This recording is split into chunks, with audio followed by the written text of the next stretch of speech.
Sahabat Salam, Selamat Shalom. Tuhan memberkati. Kembali pagi ini kita ibadah pada hari Sabat. Amin. Dia perkataan itu kata amin. Kau terima berkat. Bukan saya takut-takutin loh ya, di luar sana yang tidak menerima Sabat ini ya. Jadi hari Sabat ini hari yang spesial. Karena pada hari ke-7 itu Tuhan berhenti untuk memberkati ciptaannya. Jadi ingat baik-baik ya, ini penting sekali. Jadi hari Sabat itu saudara ya, penting sekali, sangat penting. Jadi setiap kata-katamu itu, kata amin itu tidak pernah akan sia-sia. Amin. Tidak pernah sia-sia itu. Siapa saja mengatakan itu, Sabat Salam, terus dia menjawab amin gitu, berkat surgawi turun kepada orang itu.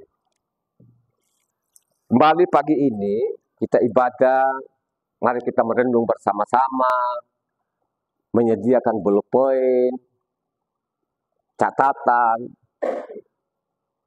terus kita fokus. Dan yang saya sampaikan ini saudara ya, supaya saudara tahu, ini tidak ada kitab lain selain dari Lembaga Kitab Indonesia.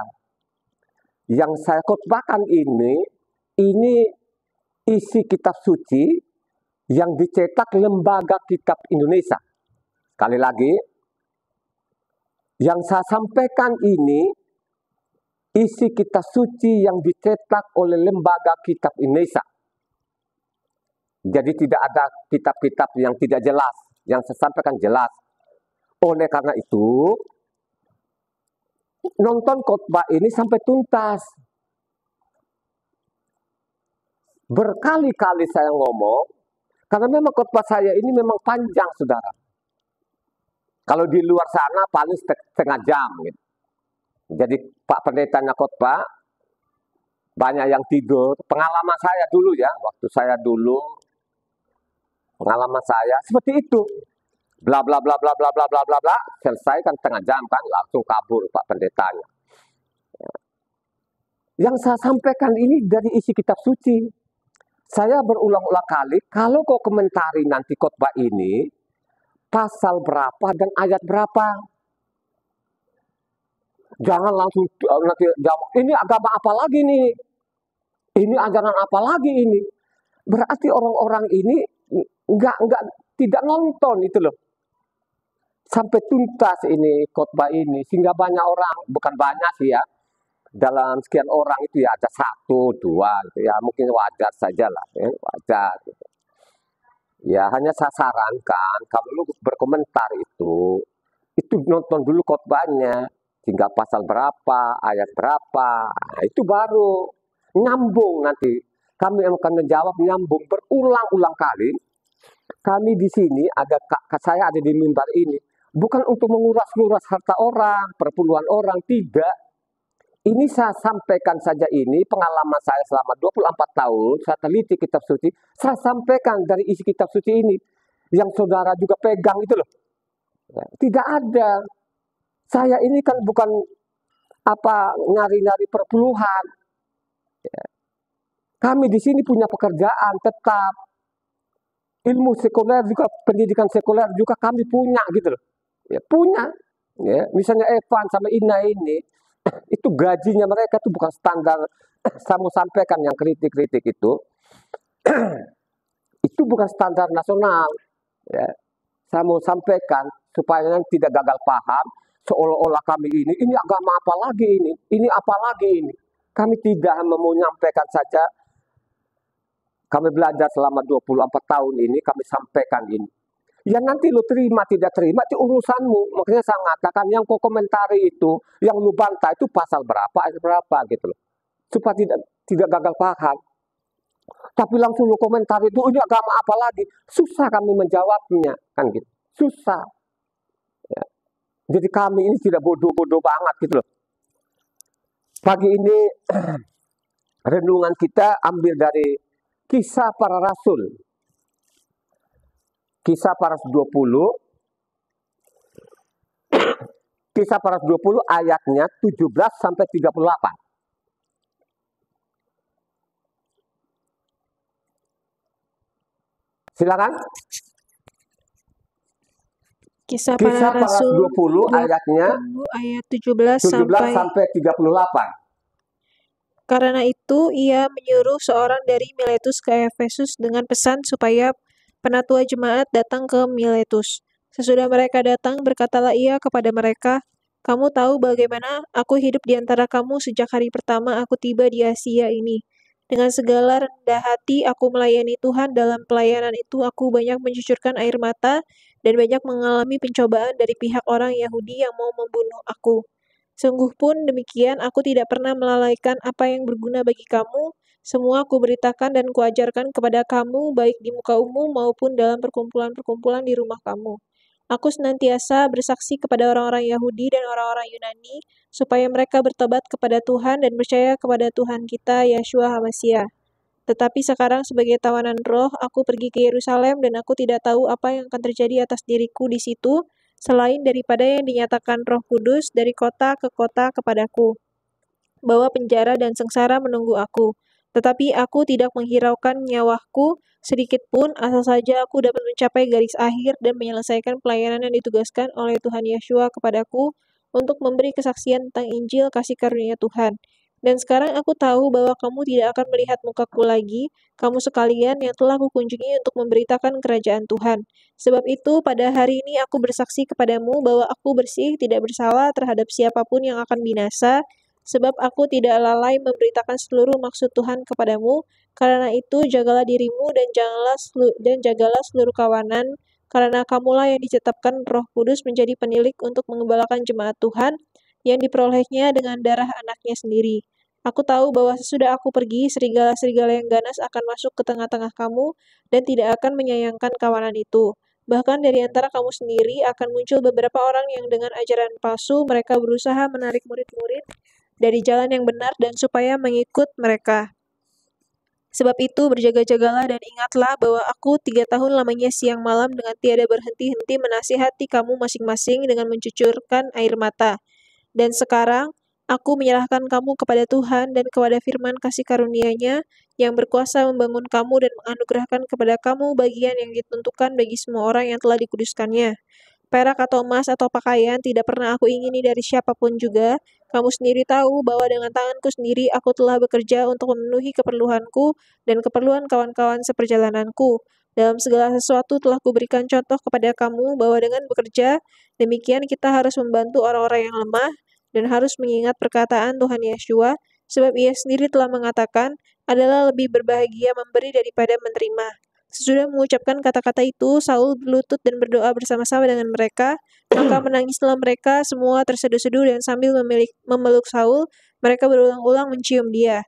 Mereka sangat berduka cita terlebih-lebih karena ia katakan bahwa mereka tidak akan melihat mukanya lagi, lalu mereka mengantar dia ke kapal. Haleluya. Marilah kita baca baik-baik ya kisah para rasul ini. Jangan kita potong-potong. Marilah engkau berusaha, sungguh-sungguh, bacalah namanya kisah para rasul ini, dari pasal 1 sampai pasal yang ke-28. Jangan engkau potong-potong. Kalau kita belajar kitab suci yang benar, di sana ada keempat penginjil. Penginjil namanya Matitia, Markus, Luka, dan Yohanes. Habis itu, ada zamannya lagi. Ini zamannya kisah para rasul ini. Tuhan Yesus kembali ke atas, ya, sudah kembali kepada aslinya. Ya. Jadi kalau engkau baca ini ya dari kisah para rasul ini kisah para rasul ini ditulis oleh namanya apa? Luka ini. Jadi Luka ini seorang tabib, kalau sekarang itu dokter. Ditulis.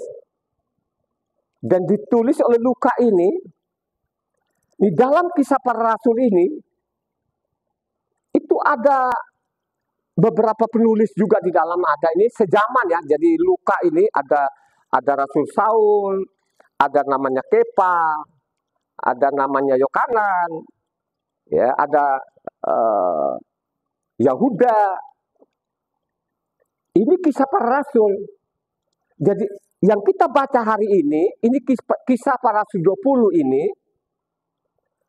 ini Rasul Saul ini dari dia bertobat, dia melayani Tuhan, dia sampaikan kebenaran Tuhan, ini dari tempat ke tempat. Antara namanya Rasul Saul dengan namanya Luka ini setiap hari bersama-sama. Karena Luka ini pembantunya Rasul Saul ini. Jadi ingat ya, antara Luka dengan Rasul Saul ini bersama-sama setiap hari. Ya, bersama-sama setiap hari mereka sampaikan namanya kebenaran. Ya. Jadi dari tempat ke tempat itu tidak ada namanya mereka bawa agama baru. Jadi ingat baik-baik ya, harus baca tuntas supaya engkau ini tidak gagal paham, tidak asal bunyi. Bacalah namanya keempat penginjil ini secara tuntas, jangan dipotong-potong. Dan baca juga lah namanya Kisah Para Rasul ini. Saya bilang cukup kok kalau kita benar-benar kita tekun itu kan dari keempat penginjil ini tadi Kisah Para Rasul. Karena di Kisah Para Rasul juga diceritakan, dicatat di situ apa yang mereka lakukan itu dari tempat ke tempat sampai terakhir kali. Ini tadi kalau kita baca tadi namanya Kisah Para 20 ini dikasih judul di lembaga kita Penesa itu perpisahan. Jadi namanya pelayanan dari mana-mana, Rasul Saul, dari Korintus, dari Galatia, dari Efesus, dari Filipi, ini dicatat Kisah Para Rasul ini. Hanya catatan namanya Luka ini tidak terperinci. Makanya nanti habis Roma itu kan baru ada namanya Korintus, ada Galatia, ada namanya Efesus, Filipi, Tesalonika itu. Jadi seolah-olah ini sesudah nama Roma ada zaman lagi. Tidak seperti itu, saudara. Ya, tidak seperti itu. Kalau Luka itu mencatat inti-intinya saja, tapi kalau Rasul Saul ini mencatat mungkin terperinci. Itu ya. Karena ini antara Luka dengan nama Rasul Saul itu bersama-sama sejaman, setiap hari bersama-sama. Sampai mereka ke Yunani, kemana-mana, itu bersama-sama. Karena Luka ini pembantu daripada nama Rasul Saul ini, supaya tidak gagal paham. Ya. Kenapa saya sampaikan ini? Ada kemarin orang-orang, ini saya sampaikan ini supaya kalau dia ini orang masih nonton di sini, nontonlah sampai tuntas ini. Ya, ini kalau saya baca, dari tadi ayat 24, tetapi aku tidak menghiraukan nyawaku sedikitpun asal aku dapat mencapai garis akhir, menyelesaikan pelayanan yang ditugaskan oleh Tuhan Yesus kepadaku untuk memberikan kesaksian tentang Injil kasih karunia. Ya. Jadi Injil kasih karunia, kadang-kadang kasih karunia itu nanti disalah tafsir. Makanya saya mengatakan kalau engkau baca kitab suci ini dituntas. Jangan dari lahirmu sampai matimu, lu tidak pernah baca. Tiba-tiba dia komentar. Ini agama apa lagi ini? Nah ini gimana sih? Kita mau jawab apa ini orang gitu? Ini di bawah lagi. Kenapa saya sampaikan ada yang komentar ini kemarin. Agama apa katanya? Ayat 29. Aku tahu bahwa sesudah aku pergi, serigala-serigala ganas akan masuk di tengah-tengahmu dan tidak akan menyayangkan kawanan itu. Perhatikan namanya ayat 30. Bahkan dari antara kamu sendiri akan muncul beberapa orang dengan ajaran palsu. Mereka berusaha menarik murid-murid dari jalan yang benar supaya mengikuti mereka. Menarik dari jalan benar. Apa sih yang dimaksud ini menarik jalan benar? Makanya kalau engkau baca tuntas kitab suci ini, kau baca tuntas dari Matitia sampai namanya Kisah Para Rasul ini, baru engkau tahu ya, bagaimana manusia-manusia sampai detik ini menarik orang-orang keluar dari hukumnya Tuhan, kebenaran itu. Jadi sampai saat ini orang tidak tahu apa itu kebenaran. Tidak tahu. Hanya mereka ucapkan karena ini ucapan ini sudah dari generasi ke generasi. Sehingga kemarin ada waktu saya khotbah kemarin masalah Iyob, ada orang yang masuk di situ. Jadi Iyob kemarin ada penontonnya di situ kurang lebih 398 orang, ya. Jadi ada penonton di situ waktu Iyob saya angkat itu ada 394. Kalau subscriber saya kan ada 340-an, ya. Mungkin ada tambahan di situ. Tapi yang komentar itu ada satu orang. Komentarnya begini, ini agama apa lagi ini?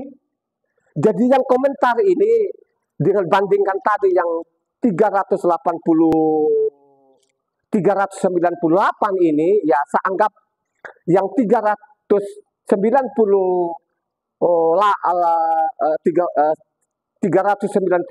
itu dia tidak komentar. Ada satu yang komentar ini. Saya mau beritahukan engkau ini, kalau engkau masih ikuti lagi khotbah ini, marilah dengan rendah hati ikuti khotbah ini. Memang lama, tapi kan lu punya pengetahuan kalau engkau mau mencatat nanti pasal ayat gitu. Sehingga nanti pada waktu lu komentar, lu pakai ayat, oh ini pasal ini, ayat ini, mungkin saya tidak setuju dan lain sebagainya. Coba deh. Terus lu pakai juga pasal dan ayat. Sehingga kelihatan nanti engkau punya pengetahuan gitu. Tapi kalau hanya jawab pembisi ini agama apa lagi? Kan susah saya menjawab. Ini orang-orang Kristen ini karena memang mereka tidak pernah membaca yang benar, terus mereka juga tidak dipahami. Itu dari pendetanya sampai jemaatnya seperti itu. Sudah dari generasi-generasi. Kenapa? Karena mereka tidak mau pelajari isi kitab suci ini. Ya, itulah orang-orang Kristen sampai saat ini. Ini senjatanya mereka ini. Jadi dengan senjata ini, wah ini ajaran Rasul Saul bawa Kristen. Tidak pernah, saudara. Jadi tidak pernah saya ketemukan pasal ini, ayat ini. Rasul Saul itu bikin agama baru, tidak pernah ada. Nah, mereka ini salah tafsir. Misalnya contoh namanya Kisah Para 11 ayat 26 ini. Itulah yang mereka pegang seolah-olah di situ. Mereka di situ ada bikin agama Kristen. Tidak pernah. Makanya baca tuntas ini Kisah Para Rasul ini. Sehingga engkau tidak gagal paham. Tidak pernah nama Rasul Saul itu mengajarkan lain. Mereka sehari-hari dengan luka ini, penulis Kisah Para Rasul itu, mereka pegang itu namanya kisah kitab Taurat dan kitab para nabi. Mereka pegang itu, mereka bawa kemana-mana. Kalau engkau mau saja baca Kisah Para Rasul tuntas ini, sehingga engkau tidak gagal paham, baca namanya Kisah Para Rasul 11 ayat 26 ini. Supaya ini pendengar ini mencatat. Kalau engkau komentari nanti, komentari saja, nggak apa-apa gitu loh. Jangan khotbah ini terus lu komentari yang nggak ada dasarnya gitu loh. Ya, harus komentar itu harus pakai dasar. Artinya khotbah hari ini pasal mana, ayat mana gitu loh. Supaya kita menjawab gitu loh. Kalau mau begitu saja kita anggap dulu orang-orang yang tidak punya pendidikan. Mungkin lo tidak punya pendidikan sekuler, mungkin tidak punya pendidikan juga namanya kerohanian itu. Asal bunyi aja. Memang wajar lah ya. 397 ini kan tidak komentar lah. Tidak komentar. Nah, kenapa mereka tidak komentar? Mereka ngerti itu yang saya sampaikan. Pasti mereka baca dengan tuntas. Nah kalau yang komentar dia kan dilihat ini kan. Pakai yang begini gitu kan. Wah ini apa lagi ini. Karena dia tidak pernah membaca kitab suci. Baca Kisah Para tadi 11 ayat 26. Mereka tinggal bersama-sama dengan jemaat itu 1 tahun lamanya sambil mengajar banyak orang. Di Antiochialah murid-murid itu untuk pertama kalinya disebut Kristen. Jadi mereka melihat pada waktu ada di situ mereka tuding mereka ini adalah sekte Kristen atau sekte Nasrani. Inilah yang menyimpang. Tapi kalau baca tuntas kitab suci ini, makanya namanya Rasul Saul itu bertanggung jawabkan. kepada teman-temannya di Yerusalem. Karena ini yang kita baca hari ini, dia menuju ke Yerusalem. Karena di sana kan dipesankan, tadi misalnya judulnya di atas, ya, dari ayat 17 ini, perpisahan Saul dengan para penatua jemaat Efesus. Jadi kata penatua ini saudara ya, ini sudah zaman Mose, ini sudah ada namanya tua-tua. Jadi namanya tua-tua ini saudara, jangan berpikir ini menggantikan kedudukan imam-imam. Oh tidak. Jadi ada tua-tua ini penasehat. Penasehat mereka ini, mereka ada penasehat raja, imam-imam, nabi-nabi. Karena mereka punya pengalaman saudara ya. Jadi namanya tua-tua ini tidak punya keinginan sedikit pun untuk menggantikan namanya imam-imam itu, tidak ada. Dan ajaran Saul tidak pernah mengajarkan supaya nanti orang-orang imam-imam itu tidak berfungsi lagi. Kan tidak seperti itu. Tidak pernah saya dapatkan isi kitab suci ini. Makanya saya bilang yang komentar kemarin itu agama apa? Kau dengar yang saya sampaikan ini. Sudah 24 tahun ini saya teliti kitab suci ini. Makanya saya sampaikan, saya berulang-ulang kali ini. Sudah 194 kali. Minggu depan itu sudah masuk lagi saya 195 kali. Saya baca, saya teliti, saya mencatat. Makanya siapapun itu yang komentar, kita bisa, kita akan menjawab dengan pakai pasal dan ayat. Tapi nanti jangan lari, jangan menghilang. Kalau kamu menghilang, kita sudah tahu bahwa orang-orang seperti itu tuh, dia tidak punya pendidikan sekuler maupun juga kerohanian yang dia nggak ngerti gitu ya. Jadi itulah orang-orang Kristen itu seolah-olah namanya kisah para 11 tadi ayat 26, seolah-olah di situ ada Kristen, tapi dia tidak baca tuntas. Kalau dia baca tuntas sampai ayat ke-28 itu, pasal 28 itu, jadi tidak ada. Dan Rasul Saul sendiri pun, saya tidak menyimpang. Saya tetap namanya hukum Tuhan. Makanya ikuti ini ya, ikuti ini khotbah itu sampai tuntas supaya tidak gagal paham loh. Rasul Saul bilang, saya pertaruhkan nyawa pun saya akan korbankan. Kenapa sih kata-kata itu? Benar saudara. Mengajak orang-orang Israel itu supaya kembali kepada hukumnya Tuhan. Itu pekerjaannya mereka ini. Semua rasul-rasul itu kalau kita baca tuntas ini, namanya Matitia sampai Wahyu itu, mereka tuh kesana kemari itu supaya orang-orang itu kembali kepada hukumnya Tuhan. Sesuai namanya perintah Tuhan sendiri. Tuhan Yesus, atau mereka bilang orang Kristen itu Yesus. Mereka tidak akan melanggar namanya perkataan Tuhan Yesus, atau orang Kristen bilang Yesus itu Matitia 5 ayat 17 sampai 20. Ya. Aku datang itu bukan menyatakan Taurat 1 iota. Sampai saat ini orang itu tidak mau tahu ini. Nah kalau kau langgar ini, itu melawan Tuhan. Kau musuhnya Tuhan. Dan mereka itu tidak mau jadi musuhnya Tuhan. Sehingga nyawanya mereka taruhin. Siap mati karena kebenaran itu. Hanya persoalan itu kebenaran itu apa. Pendetanya itu tidak dijelaskan. Mereka ngomong di mimbar itu, oh kebenaran. Kita bicara kebenaran. Tapi dia langgar kebenaran. Dia ajak orang menyimpang dari kebenaran itu. Memaksa orang-orang supaya namanya meninggalkan hukum Tuhan ini. Memaksa loh. Tadi kan kita sudah baca di sini. Bagaimana mereka memaksa ini? Ya, tadi ayatnya 29 tadi, aku tahu bahwa sesudah aku pergi, serigala-serigala yang ganas akan masuk di tengah-tengahmu, kamu dan tidak akan menyayangkan kau. Bahkan dari antara kamu sendiri akan muncul beberapa orang dengan ajaran palsu. Mereka berusaha menarik murid-murid dari jalan yang benar. Jalan yang benar itu yang dimaksud adalah namanya hukum Tuhan ini. Kelima kitab ini adalah Kejadian, Keluaran, Imamat, Bilangan, dan Ulangan.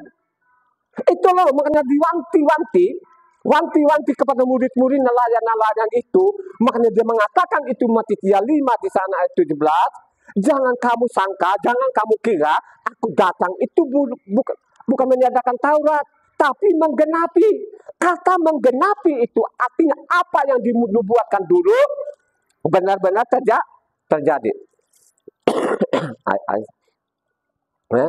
Itu yang terjadi. Itu yang disalah tafsir oleh orang-orang ini, orang Kristen ini, sehingga memaksa orang untuk keluar dari hukum Tuhan. Mereka lantang di mimbar. Taurat itu sudah tidak relevan lagi, tidak zaman lagi. Ini paksa orang. Akhirnya dipaksa sama kita supaya kita jadi orang Kristen. Saya berulang-ulang kali, saya tidak ketemukan di dalamnya. Bikin agama. Dan namanya Abraham itu dia tidak punya agama. Tapi dia namanya bapak orang beriman. Dia percaya namanya Tuhan. Tuhan yang dia percaya itu Tuhan yang Esa bernama Yahweh, itu imannya Abraham.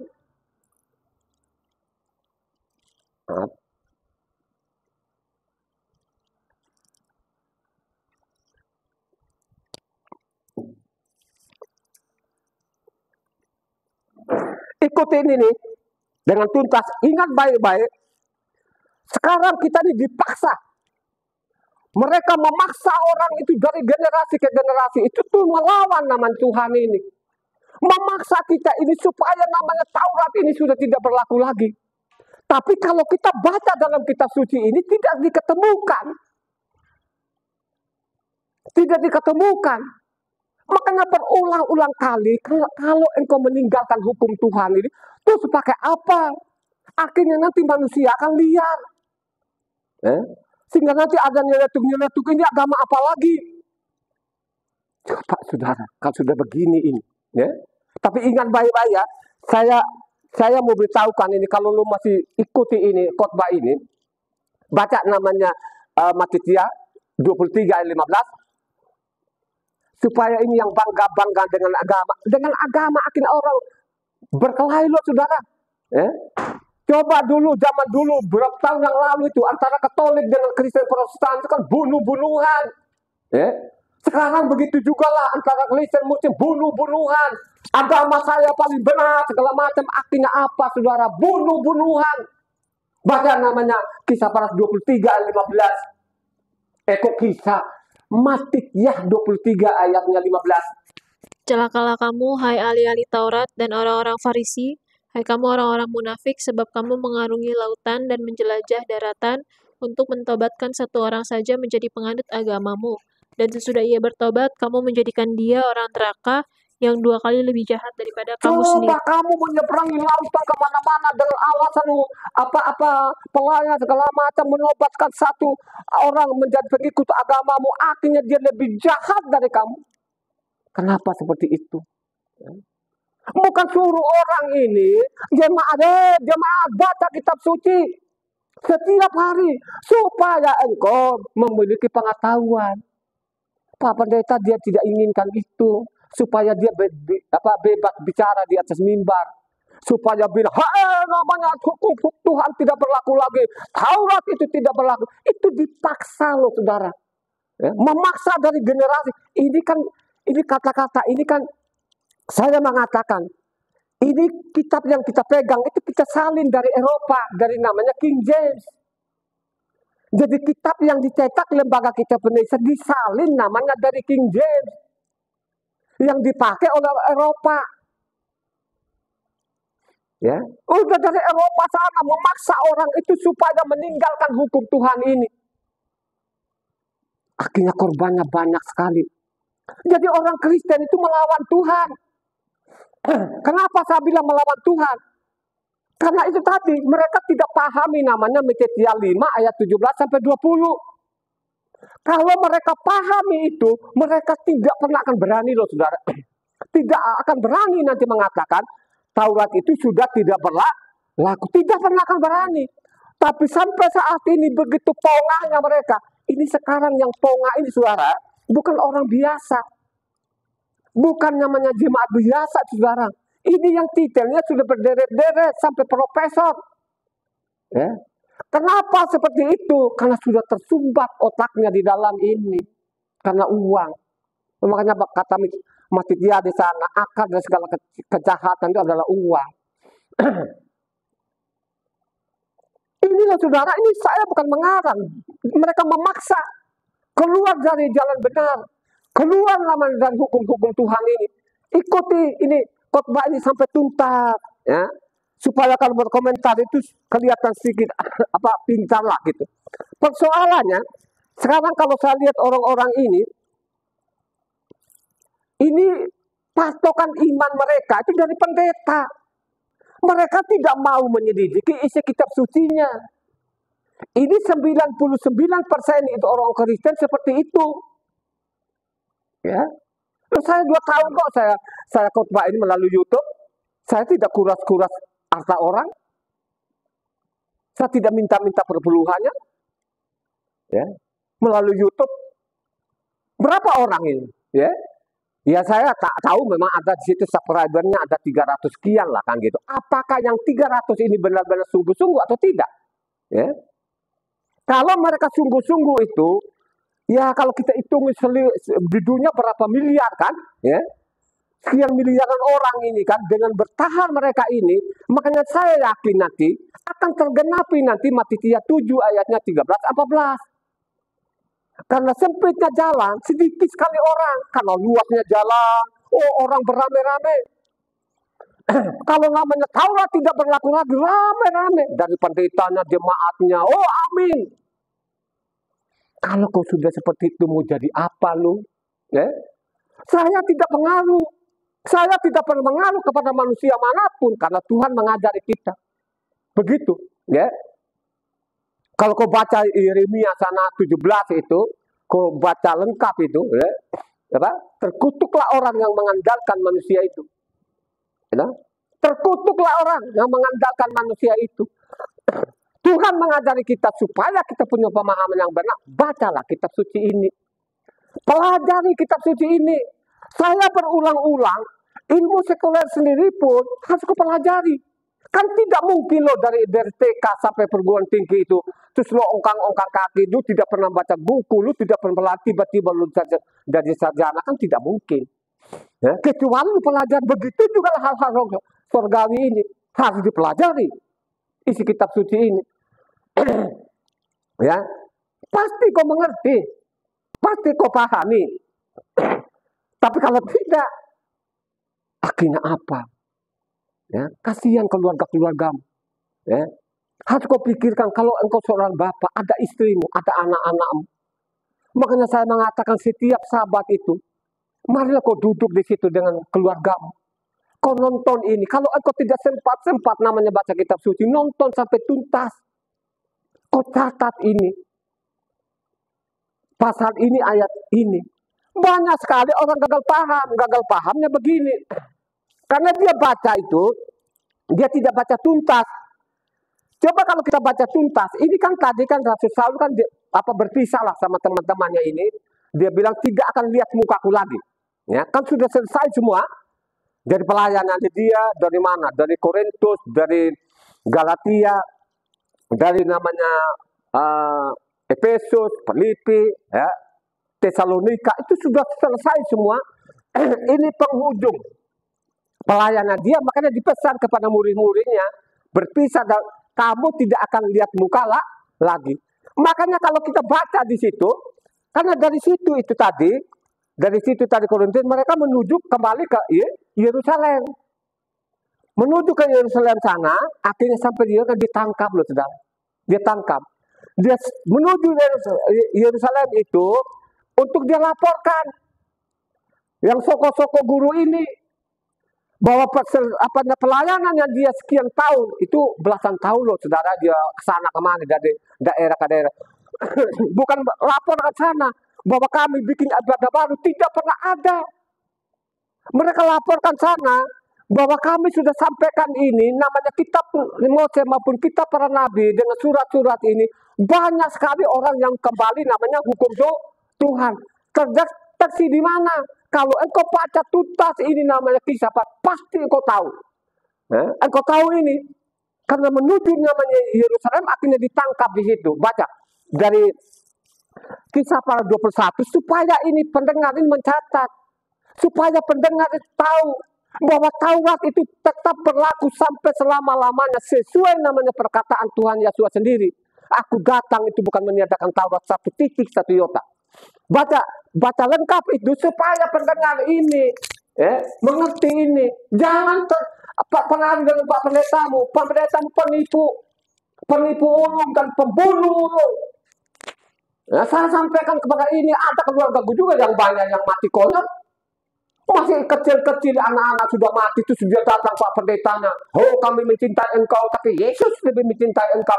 Masa dia biarkan ini? Bukankah dia datang di bumi ini menyelamatkan orang? Bukankah dia datang di bumi ini menyembuhkan orang sakit? Ya. Sudah jelas banyak sekali yang kita temukan di dalamnya.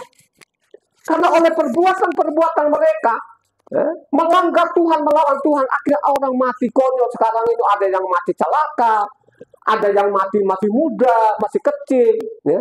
Karena tidak ada lagi yang menjamin kita, karena mereka berusaha memaksa orang supaya tinggalkan hukum Tuhan. Ini perbuatan mereka harus kita bongkar. Makanya saya mengatakan, siapa yang melawan saya, lawan, saya tidak takut. Ya, saya tidak takut siapapun engkau, mau profesor, mau doktor, mau silakan lawan. Pakai buku yang sama, saya akan lawan. Jangan engkau dipaksa, jangan engkau nurut. Harus kau mencintai namanya hukum Tuhan. Rasul Saul itu disiap korbankan nyawanya untuk dia nyampaikan namanya kebenaran itu, supaya orang kembali kepada hukumnya Tuhan ini. Supaya kembali kepada taurannya Tuhan ini. Kenapa mereka bilang benar? Karena suaranya atau dari mulutnya Tuhan itu dicatat oleh namanya Moses, makanya namanya disebut namanya kebenaran itu. Ya. Ini bukan karangan Moses, ini perkataan Tuhan. Kenapa ada Taurat itu? Supaya manusia ini teratur. Itulah sampai sekarang ini mereka buang ini, mereka paksa orang-orang ini. Nah, kita sudah bacakan tadi kan ayat 29, 30 tadi Kisah Para 20 ini. Mau ini. Kan mati konyol sekian orang ini. Karena dikuras hartamu. Mereka mencak-mencak di pendetamu di mimbar. Harus kau bayar sama dia. Harus kau keluarkan perpuluhan. Apakah di dalam itu ada rasulan untuk ambil perpuluhan? Tidak pernah. Makanya saya bilang, kalaupun kau ambil itu harus kau berkata benar. Harus kau katakan Taurat itu segala-galanya. Kalau kau ambil perpuluhan silakan. Tapi kalau kau bilang tidak zaman lagi tuh sikat namanya perpuluhan orang ini, kan kau sama lu mati, gitu. Kau sudah hartanya kau kuras, terus kau bunuh lagi orang ini.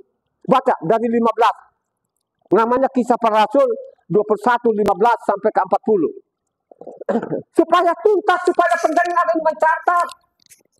Lawan Pak Pendetamu, kau tunduk sama Pak Pendetamu, tinggalkan tempat itu, jangan kau mau. Kalau tidak kau mati. Kalau tidak kau mati itu saudara. Saya bukan mengancam, ini ada ancamannya di dalamnya. Isi kitab suci ini tidak gampang saudara. Lu meninggalkan hari sabatnya tidak gampang itu. Hukumannya sangat berat sekali itu. Kau meninggalkan hukum sabatnya. Yang ditukik lo batu pertama, ingat baik-baik, tidak pernah akan menolak perbuatanmu, dosamu. Itu hukumannya berat itu. Boleh saja sekarang, satu belum merasa, tunggu ada waktunya penghakiman ini. Engkau akan bertanggung jawab pada Tuhan. Ingat baik-baik. Kalau kau baca sana Matitia 12 sana itu, ayat 36 mungkin 37 itu, dengan mulutmu akan dibenarkan, dengan mulutmu juga akan dihukum. Kata-kata ini suatu saat akan digenapi di kemudian hari. Baca tadi Kisah Para 21 ayat 15 sampai 40. Supaya pendengar tahu bahwa Rasul Saul itu tidak mengajarkan yang lain, tidak pernah namanya ada perjanjian baru, tidak pernah ada. Siapa yang melawan ini saya akan lawan. Baca. Sesudah beberapa hari lamanya tinggal di Kaisera, berkemaslah kami lalu berangkat ke Yerusalem. Bersama-sama dengan kami turut juga beberapa murid dari Kaisarea. Mereka membawa kami ke rumah seorang yang bernama Manason. Ia dari Siprus dan sudah lama menjadi murid. Kami akan menumpang di rumahnya. Ketika kami tiba di Yerusalem, semua saudara menyambut kami dengan suka hati. Pada keesokan harinya, pergilah Saul bersama-sama dengan kami mengunjungi Yakob. Semua penatua telah hadir di situ. Saul memberi salam kepada mereka, lalu menceritakan dengan terperinci apa yang dilakukan Tuhan di antara bangsa-bangsa lain oleh pelayanannya. Mendengar itu, mereka memuliakan Tuhan, lalu mereka berkata kepada Saul, "Saudara, lihatlah beribu-ribu orang Yahudi telah menjadi percaya dan mereka semua rajin memelihara hukum Torah. Tetapi mereka mendengar tentang engkau bahwa engkau mengajar semua orang Yahudi yang tinggal di antara bangsa-bangsa lain untuk melepaskan hukum Mose, sebab engkau mengatakan supaya mereka jangan menyunatkan anak-anaknya dan jangan hidup menurut adat istiadat kita. Jadi bagaimana sekarang? Tentu mereka akan mendengar bahwa engkau telah datang kemari. Sebab itu lakukanlah apa yang kami katakan ini. Di antara kami ada 4 orang yang bernazar.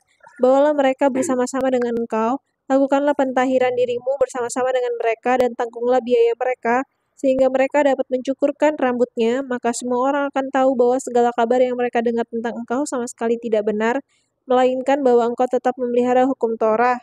Tetapi mengenai bangsa-bangsa lain yang telah menjadi percaya, sudah kami tuliskan keputusan kami, yaitu mereka harus menjauhkan diri dari makanan yang dipersembahkan kepada berhala, dari darah, dari daging binatang yang mati dicekik, dan dari percabulan. Pada hari berikutnya, Saul membawa orang-orang itu serta dengan dia, dan ia mentahirkan diri bersama-sama dengan mereka, lalu masuk ke bait Tuhan untuk memberitahukan bila mana pentahiran akan selesai, dan persembahan akan dipersembahkan untuk mereka masing-masing. Ketika masa 40. 7 hari itu sudah hampir berakhir, orang-orang Yahudi yang datang dari Asia melihat Saul di dalam bait Tuhan, lalu mereka menghasut rakyat dan menangkap dia. Sambil berkata, "Hai orang-orang Israel, tolong inilah orang-orang yang di mana-mana mengajar semua orang untuk menentang bangsa kita dan menentang hukum Torah dan tempat ini. Dan sekarang ia membawa orang-orang Yunani pula ke dalam bait Tuhan dan menajiskan tempat suci ini. Sebab mereka telah melihat Trofimus dari Efesus sebelumnya bersama-sama dengan Saul di kota, dan mereka menyangka bahwa Saul telah membawa dia ke dalam bait Tuhan. Maka gemparlah seluruh kota dan rakyat datang berkerumun lalu menangkap Saul dan menyeretnya keluar dari bait Tuhan, dan seketika itu juga semua pintu gerbang bait Tuhan ditutup. Sementara mereka merencanakan untuk membunuh dia, sampailah kabar kepada kepala pasukan bahwa seluruh Yerusalem gempar. Kepala pasukan itu segera bergerak dengan prajurit-prajurit dan perwira-perwira dan maju mendapatkan orang banyak itu. Ketika mereka melihat dia dan prajurit-prajurit itu, berhentilah mereka memukul Saul. Kepala pasukan itu mendekati Saul, menangkapnya dan menyuruh mengikat dia dengan 2 rantai, lalu bertanya, siapakah dia dan apakah yang telah diperbuatnya. Tetapi dari antara orang banyak itu, ada yang meneriakkan kepadanya ini, ada pula yang meneriakkan itu, dan oleh karena keributan itu, ia tidak dapat mengetahui apakah yang sebenarnya terjadi. Sebab itu ia menyuruh membawa Saul ke markas. Ketika sampai ke tangga, Saul terpaksa didukung para prajurit karena berdesak-desaknya orang-orang banyak yang berbondong-bondong mengikuti dia sambil berteriak, "Nyahkanlah dia." Ketika Saul hendak dibawa masuk ke markas, ia berkata kepada kepala pasukan itu, "Bolehkah aku mengatakan sesuatu kepadamu?" Jawabnya, "Tahukah engkau bahasa Yunani? Jadi engkau bukan orang Misraim itu, yang baru-baru ini menimbulkan pemberontakan dan melarikan 4.000 orang pengacau bersenjata ke padang gurun." Saul menjawab, "Aku adalah orang Yahudi dari Tarsus, warga dari kota yang terkenal di Kilikia. Aku minta supaya aku diperbolehkan berbicara kepada orang sebanyak itu." Sesudah Saul diperbolehkan oleh kepala pasukan, pergilah ia berdiri di tangga dan memberi isyarat dengan tangannya kepada rakyat itu. Ketika suasana sudah tenang, mulailah ia berbicara kepada mereka dalam bahasa Ifrim. Jadi itulah yang mereka lakukan, saudara. Tidak ada ajaran lain. Mereka sangat kemari itu hanya mereka bawa kitabnya Mose dan kitab para nabi, saudara. Gak ada ajaran lain. Makanya kalau kita baca tadi ini dari 20, mendengar itu mereka memuliakan Tuhan. Lalu mereka berkata kepada Saul, "Saudara-saudara, lihatlah, beribu-ribu orang Yahudi telah menjadi percaya dan mereka semua rajin memelihara hukum Tuhan. Apalagi makanya kalau kita baca selanjutnya 21, tapi mereka mendengar tentang engkau, bahwa engkau mengajar semua orang Yahudi yang tinggal di antara bangsa-bangsa lain untuk melepaskan hukum Mose, Sebab engkau mengatakan supaya mereka jangan menyunat anak-anaknya, jangan hidup menurut adat istiadat kita. Jadi bagaimana sekarang ini? Tentu mereka akan mendengar bahwa engkau telah datang kemari. Sebab itu, lakukan apa yang kami katakan ini. Di antara kamu ada 4 orang yang bernazar. Bawalah mereka bersama-sama dengan engkau, lakukan pentahiran dirimu bersama-sama dengan mereka, dan tanggunglah biaya mereka sehingga mereka dapat mencukur rambutnya, dan semua orang tahu bahwa segala kabar yang mereka dengar tentang engkau sama sekali tidak benar, melainkan bahwa engkau tetap memelihara hukum Taurat. Dari mana lagi ini? Rasul mana yang mengatakan hukum Taurat itu dibuang?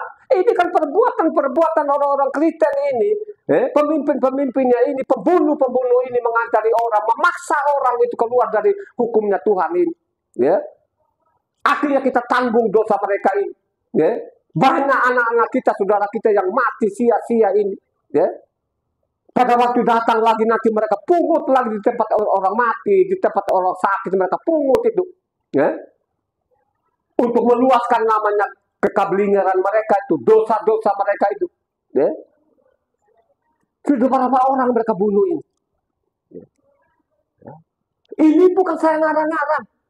Ini ada tulisannya di dalamnya. Hanya persoalan sampai sekarang ini. Oh, kita kan zaman kasih karunia. Nah, oh, kita ditebus dosa kita oleh Yesus. Katanya kita hidup zaman kasih karunia. Ya. Bukan karena kita melakukan Taurat. Ini perbuatan-perbuatan mereka ini. Pendeta-pendeta ini, dia hanya hafal saja dari Eropa sana sampai saat ini. Kata-kata sering diucapkan itu. Ya. Oh, kita zaman kasih karunia. Apa sih itu Taurat? Buang aja itu. Ini perbuatan-perbuatan ini harus kita lawan ini. Ya. Karena apa? Mereka tidak baca kitab suci dengan tuntas. Ya. Mereka kata, coba sekarang itu senjata-senjata yang mereka sampai saat ini. Kita hidup dalam zaman kasih karunia. Karena mereka tidak baca tuntas. Contohnya mereka hanya baca di Korintus 15 ayat 9 sampai 11. Itulah senjata-senjata yang mereka ini, pembunuh-pembunuh ini. Kita hidup zaman kasih karunia. Itu namanya Taurat tidak berlaku lagi. Ya, bukan zamannya, tidak relevan lagi. Kita hidup ini bebas. Karena ditebus dosa kita. Ini kata tebus dosa saja pun ini manusia-manusia ini yang tidak ngerti ini. Masa dosamu yang ditebus? Kalau dosamu itu disucikan, dibuang betul. Tapi dia tidak pernah menebus dosamu. Yang dia tebus engkau. Yang sudah tergade. Baca tadi 1 Korintus 15 ayatnya 9 sampai 11. Ini senjata mereka ini. Karena mereka tidak baca tuntas isi kitab suci ini. Karena aku adalah yang paling hina dari semua rasul, bahkan tidak layak disebut rasul, sebab aku telah menganiaya jemaat Tuhan. Tetapi karena kasih karunia Tuhan, aku adalah sebagaimana aku ada sekarang, dan kasih karunia yang dianugerahkannya kepadaku tidak sia-sia. Sebaliknya, aku telah bekerja lebih keras daripada mereka semua, tetapi bukannya aku, melainkan kasih karunia Tuhan yang menyertai aku. Sebab itu, baik aku maupun mereka, demikianlah kami mengajar, dan demikianlah kamu menjadi percaya. Jadi itu yang dimaksud saya bekerja keras, tarungkan nyasa peroleh kasih karunia. Artinya ini, dia tahu dulu kan aku melawan namanya kebenaran ini. Ya? Aku melawan yang mengikut, yang mau kembali kepada hukum Tuhan itu saya ancam. Ya? Bahwa apa yang sudah dibuatkan katanya, sudah dibuatkan betul-betul terjadi. Artinya sebelum dia jadi manusia ini, Tuhan Yahweh ini, sudah dinubuatkan oleh namanya Mose ini. Sudah dibuat, itulah yang mereka bilang, apa yang sudah dinubuatkan oleh nabi-nabi itu benar-benar sudah terjadi. Makanya kembalilah kamu ke hukum Tuhan. Itu yang dia maksud. Karena dia hanya baca di situ, akhirnya dia ngomong, Pak Pendetanya di mimbar, kita hidup dalam zaman kasih karunia, buat apa lagi Taurat kita buang. Terus kan kau buang ini kan, terus lu pakai apa? Ya? Bukankah orang Israel itu dibuang sampai seluruh dunia itu? Sampai namanya Yerusalem itu sampai detik ini itu belum dibangun. Bukankah karena berontak kepada Tuhan? Mereka tidak mengenal namanya Yahweh lagi.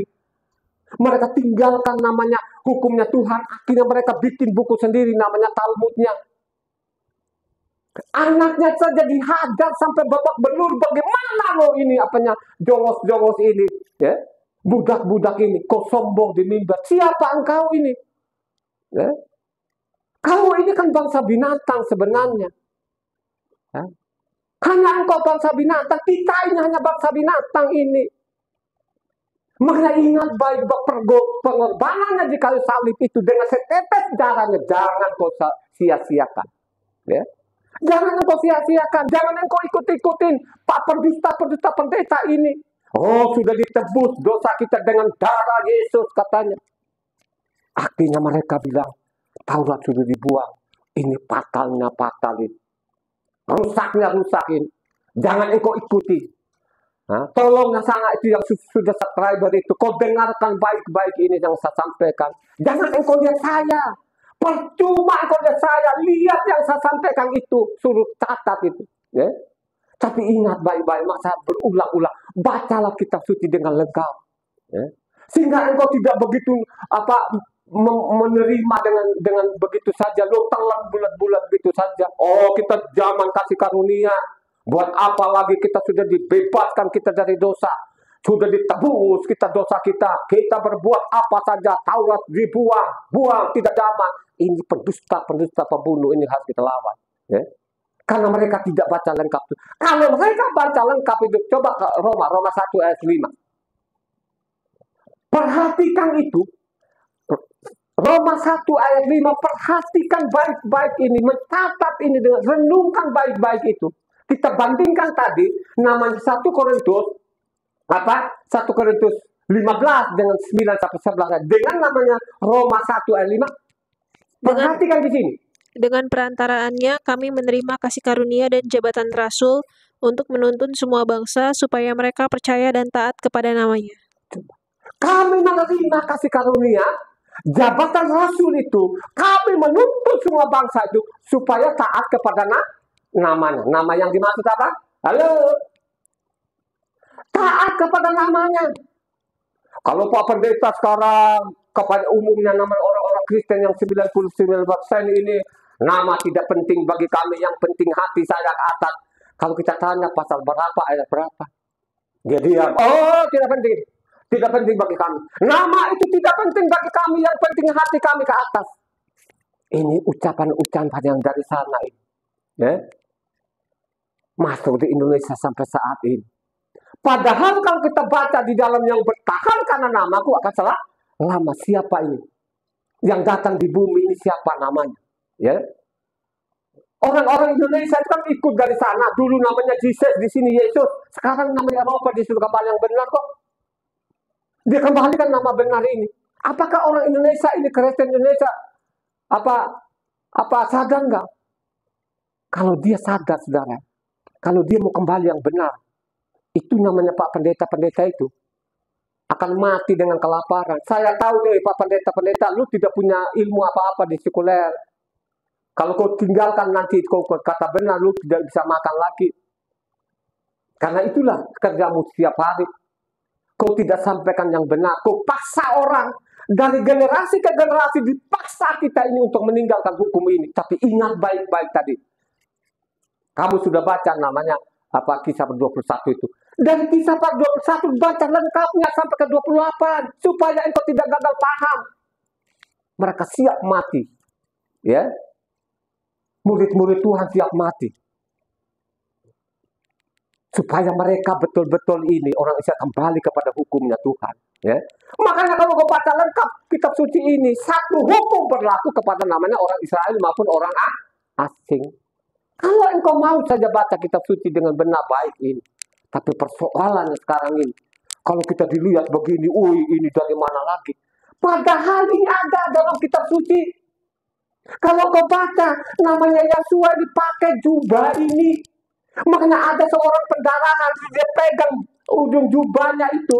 Dia sembuh dari penyakitnya. Hei. Yang kritik-kritik itu, ini jubah bukan saya ngarang-ngarang sendiri. Berdasarkan isi kitab suci. Bacalah kitab suci.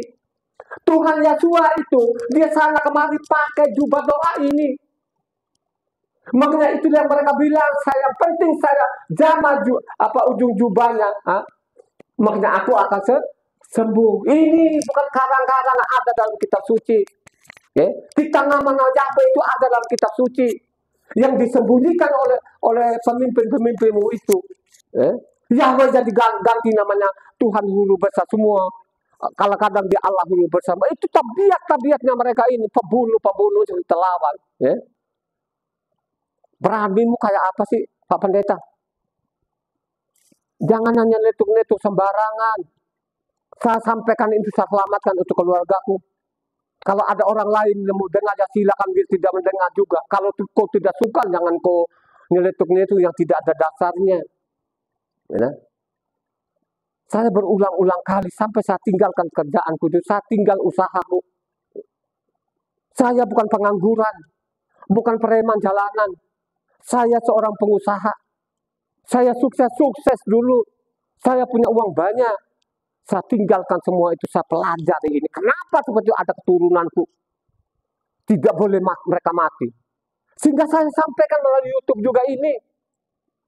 Supaya engkau mendengar. Yang katanya agama apa lagi segala macam, bacalah, ikuti namanya khotbah ini dengan benar, dengan baik, supaya engkau tidak gagal paham. Supaya engkau memperhatikan. Dengan kasih karunia, dengan jabatan namanya Rasul, kami menuntut semua bangsa itu supaya taat kepada namanya. Itulah yang mereka sana kemari. Bahwa Yahshua datang di bumi, Yahweh sudah menjadi manusia. Ada dasar firman-Nya. Khotbah-khotbah saya yang lalu sudah saya jelaskan itu. Sudah saya dinubuatkan oleh Mose. Bahwa dia adalah Yahweh itu sendiri turun di bumi ini. Namanya Yahweh Sua. Disingkat Yahshua. Ada dasarnya.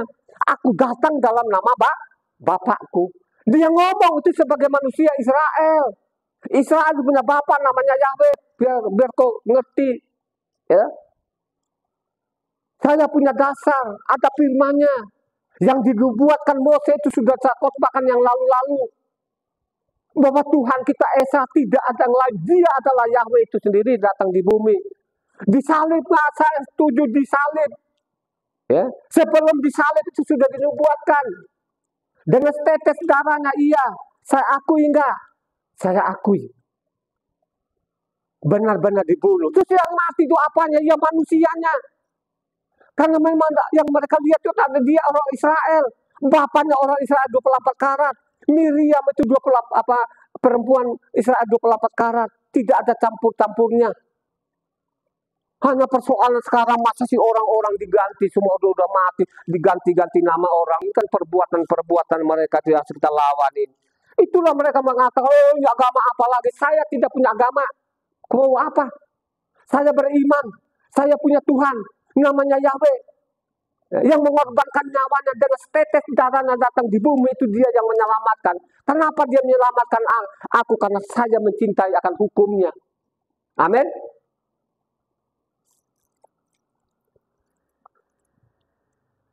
Sudah jelas kan? Kita lihat lagi kan, makanya pelajari Roma ya. Saya mau beritahukan belajar loh. Ini kalau orang-orang Kristen itu, kalau dengar orang Israel benci banget Saya mau kasih tahu Kristen. Orang Israel itu beda dengan semua bangsa. Ingat baik-baik, sekalipun mereka salib Tuhan mereka, dia tidak pernah meninggalkan. Saya mau tanya jemaat, itu orang Israel dibuang nggak? Ditinggalkan nggak? Halo? Orang waktu orang Israel kan menyalib namanya Yahshua ini. Apakah ditinggalkan orang Israel nggak? Baca namanya coba Roma, supaya itu yang berkawal-kawal di sana itu, supaya dia pahami. Baca juga Roma 3 ayatnya 1-4 kalau nggak salah. 1-3. Roma 3. Jika demikian, apakah kelebihan orang Yahudi dan apakah gunanya sunat? Banyak sekali dan di dalam segala hal pertama-tama sebab kepada merekalah dipercayakan firman Tuhan. Jadi bagaimana jika di antara mereka ada yang tidak setia? Dapatkah ketidaksetiaan itu membatalkan kesetiaan Tuhan? Sekali-kali tidak, sebaliknya Tuhan adalah benar dan semua manusia pembohong seperti ada tertulis, supaya engkau ternyata benar dalam segala firman-Mu dan menang jika Jadi engkau ingat dihakimi. baik-baik saudara, Israel tidak pernah dia tinggalkan, sekalipun mereka salib. Jangan kau ikutin Pak pendeta-pendetamu itu, penipu, pembohong. Israel tidak pernah dia tinggalkan. Ya. Makanya kalau kau baca lagi di sana, Roma 11 ayat 1 sampai 4. Kau ingat baik-baik nih, orang-orang Kristen ini yang sok-sokan, dia tidak pernah meninggalkan orang Israel itu, bangsa pilihannya. Ya, kau catat itu, makanya Roma itu kau baca tuntas, jangan kau separuh-separuh, supaya kau tidak gagal paham, supaya tidak ikutin pendeta-pendeta mau penipu, pembunuh itu. Ya. Lawan sama saya kalau berani. Mau lawan namanya pakai ilmu salah deni, mau pakai fisik juga pun salah deni, bila perlu itu kalau kau sok-sokan itu kau nafsu-nafsu begitu. Ya. Baca tadi, Roma 11 ayat 1 sampai 4. Maka aku bertanya, adakah Tuhan mungkin telah menolak umatnya? Sekali-kali tidak, karena aku sendiri pun orang Israel dari keturunan Abraham dari suku Benyamin. Tuhan tidak menolak umatnya yang dipilihnya, ataukah kamu tidak tahu apakah yang dikatakan kitab suci tentang Elia? Waktu ia mengadukan Israel kepada Tuhan. Tuhan, nabi-nabimu telah mereka bunuh, mesbah-mesbahmu telah mereka runtuhkan, hanya aku seorang dirilah yang masih hidup dan mereka ingin mencabut nyawaku. Tetapi bagaimanakah firman Tuhan kepadanya? Aku masih meninggalkan 7.000 orang bagiku yang tidak pernah sujud menyembah Baal. Jadi ingat baik-baik, ini dia mengadu loh saudara Elia. Ini kan kerajaan Israel Utara ini Tuhan gak ada lagi, tinggal saya sendiri. Saya diburu-buru loh, kabur deh. Coba kalau kau baca namanya 1 Raja-Raja 19 sana, pasti kau ketemu di situ. Pulang masih ada 7.000 orang itu. 7.000 orang itu di rumah-rumah. Ya, dia diam aja, dia baca kitab suci tiap hari. Ya, dia tidak ikut-ikutan, dia bilang masih ada simpan kau pulang aja. Ya. Padahal dalam pandangannya, penglihatannya dia setiap hari itu tidak ada lagi. Sudah bikin mujizat segala macam, tetap saja mereka memburu namanya Elia ini. Apalagi saya sekarang ini, saya bukan nabi. Ya. Elia saja pun diburu. Padahal dikasih tahu supaya kamu kembali kepada hukum Tuhan. Termasuk juga namanya Tuhan Yesua ini. Coba diolok-olok, kamu setan, pengikut setan segala macam. Termasuk keluarganya loh saudara. Apalagi saya ini. Saya ini kan saya sampaikan namanya ada pasal, ada ayat. Ada lagi yang dibilang agama apa ini. Ini orang-orang yang kosong isi kepalanya, nggak ada lagi isinya itu. Karena memang hatinya sudah membatu itu. Ya, itu orang-orang yang sudah ditentukan mati loh. Ya, kalau kau tidak bertobat itu kau mati. Jadi kalau kita baca lagi, ini kan tercatat semua di dalam ini Roma 1 ayat 25. Bagaimana namanya ini kebenaran? Kalau mereka pengajar-pengajar palsu ini memaksa orang untuk tinggalkan namanya hukum Tuhan ini. Baca Roma 1 ayat 25. Sebab mereka menggantikan kebenaran Tuhan dengan dusta dan memuja dan menyembah makhluk dengan melupakan penciptanya yang harus dipuji selama-lamanya. Bahkan dengan berduka akhirnya mereka lupakan pencipta mereka, kata. Mereka lupa penciptanya, mereka tidak kenal pencipta.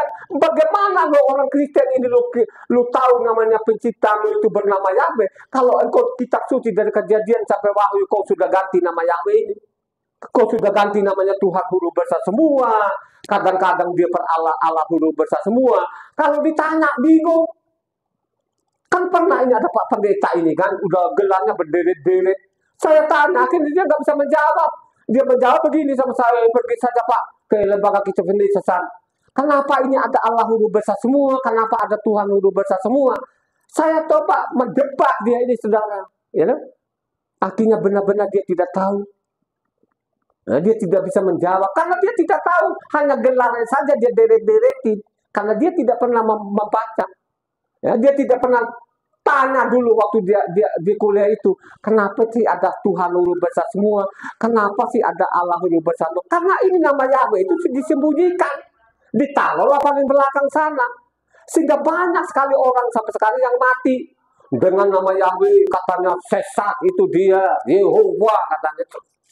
Ini yang matinya, yang sekian, yang begini-begini, saudara, banyak sekali yang mati. Melihat ini pakai begini-begini, ini sesat lagi. Karena dia tidak pernah membaca kitab suci. Karena di dalam hatinya udah gak ada lagi, di dalam hatinya udah batu. Ya. Di dalam otaknya juga sudah gak ada isinya, kosong. Akhirnya mereka tidak pedulikan lagi. Loh saya lihat loh ini, sama khotbah ini kan. Yang subscriber saja saya lihat ini kan. Saya coba pantau terus kan gitu ya.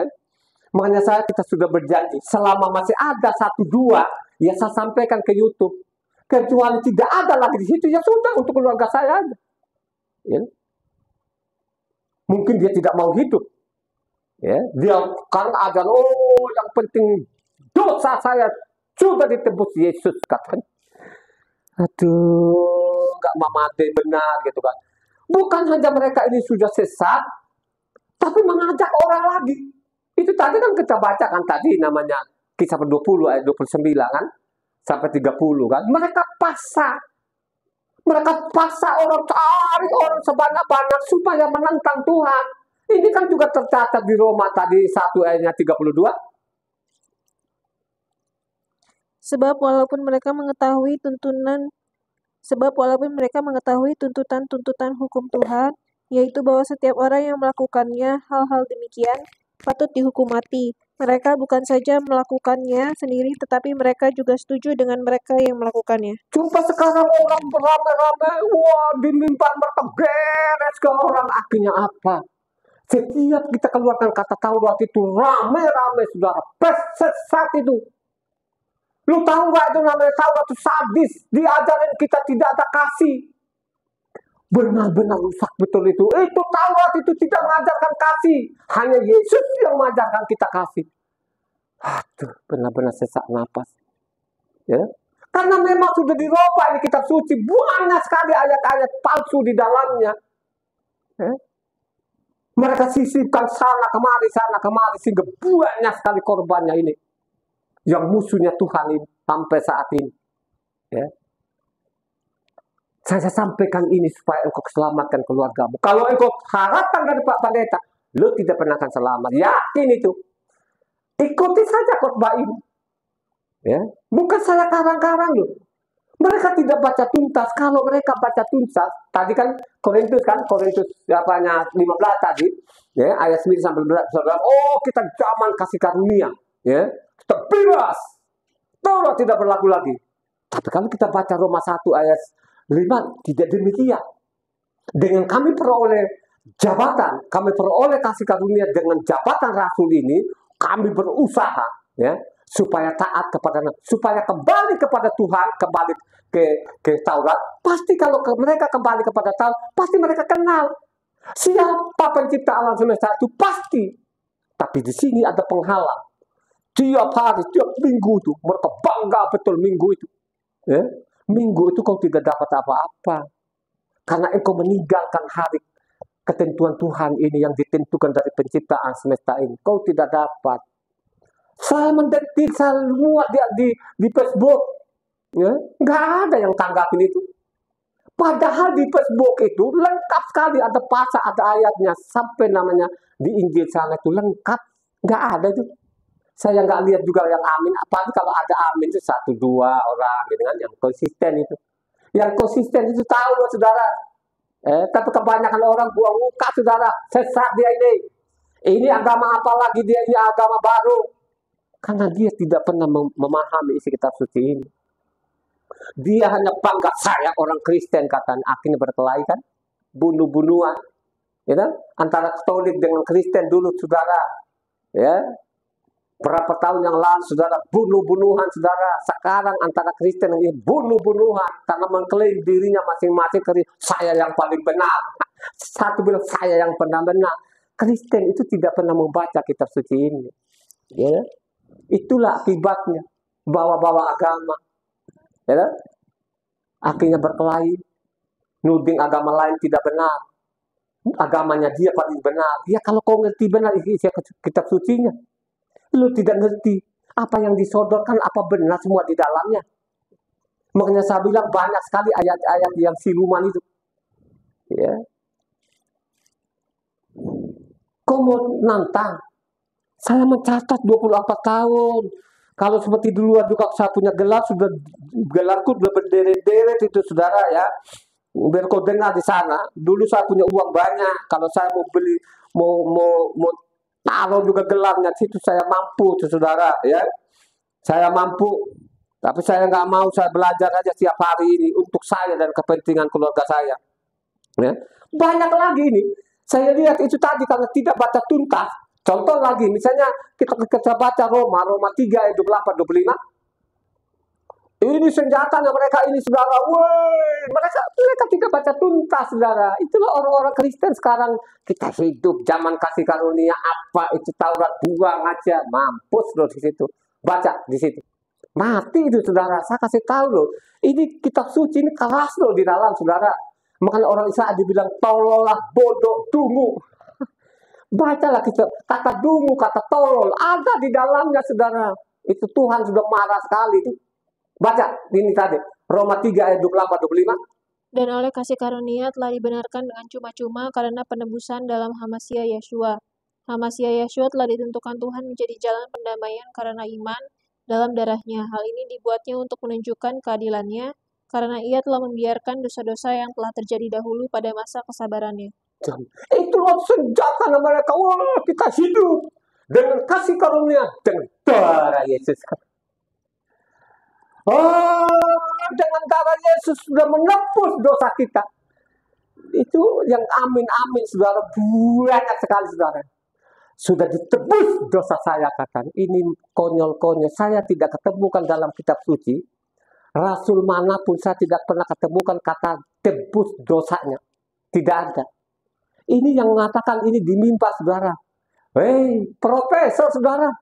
Dengan lantang dari mulutnya, saya bilang itu mereka itu, orang-orang namanya gelar teknologi, banyak orang bodoh itu. Dari kata menebus dosa saja pun itu orang geleng-geleng kepala. Bagaimana sih dosamu ditebus? Ya, dosamu itu disucikan dengan darahnya, kan gitu, dibersihkan, dibuang dosa. Iya betul. Masa di dalam isi kitab suci dosamu dianyutkan, dibuang, terus lu bilang ajarin anunya jemaatmu, Yesus sudah menebus dosa kita.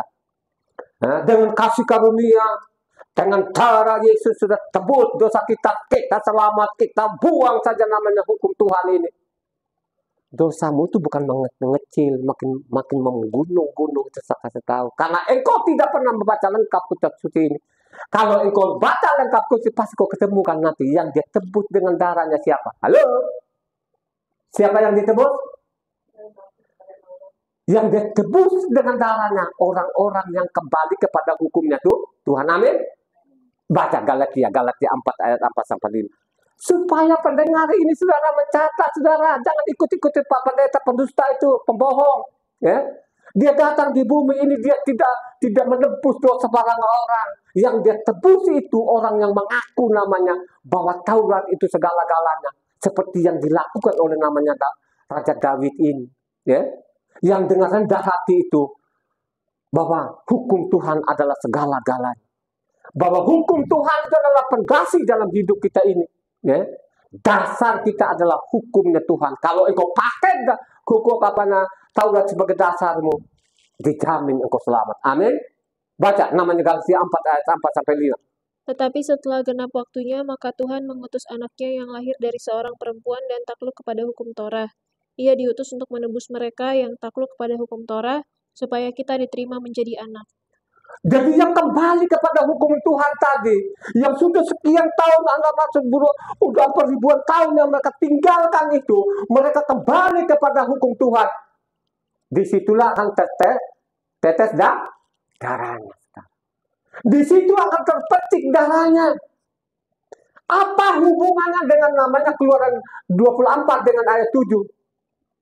Coba baca sekarang Keluaran 24 ayat 7. Apa sih hubungannya dengan Galatia ini? Perhatikan namanya ayat 7 situ.